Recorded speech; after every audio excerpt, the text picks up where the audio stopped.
Mesdames, Messieurs, je suis très honorée de prendre la parole aujourd'hui devant vous à l'occasion de la Conférence mondiale de la prévention de la noyade pour saluer le rôle crucial qu'ont joué les secouristes et les sauveteurs, alliant sûreté et prévention lors de nos Jeux olympiques et paralympiques de Paris 2024, et pour revenir aussi avec vous sur l'engagement exemplaire de la Fédération française de sauvetage et de secourisme à cette occasion.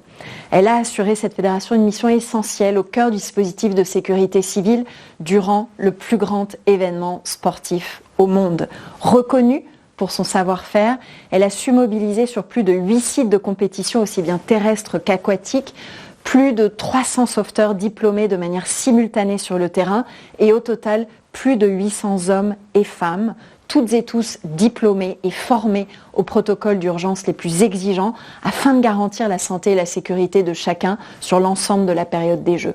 Ces actions, elles se sont articulées autour d'un rôle doublement essentiel. D'une part, le secourisme terrestre au service du public, des athlètes, des officiels, garantissant une prise en charge rapide, efficace sur chaque site de compétition, et d'autre part, le secourisme aquatique assuré par des spécialistes du sauvetage en milieu naturel et en piscine, notamment lors des épreuves organisées dans la Seine, un défi inédit relevé avec un professionnalisme remarquable. Cette mobilisation exceptionnelle, elle témoigne d'une véritable expertise française du secours aquatique reconnue à l'international. Elle illustre aussi un message qui est fort. Le sport n'est pas seulement un espace de performance, il est aussi un formidable levier de prévention, de formation et d'engagement citoyen.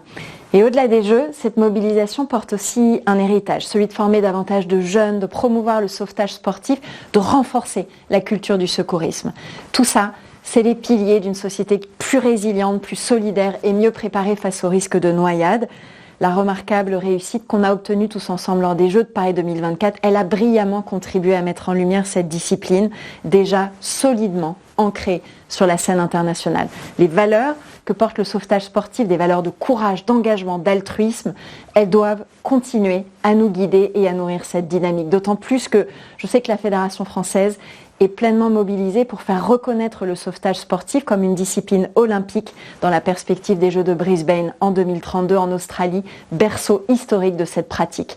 Alors au nom du CNOSF, je veux vraiment exprimer ici toute notre gratitude à la Fédération française de sauvetage et de secourisme, mais aussi à l'ensemble des sauveteurs et des sauveteuses qui ont été là, les remercier pour leur engagement, leur humanité et leur inlassable dévouement au service du sport et de la vie.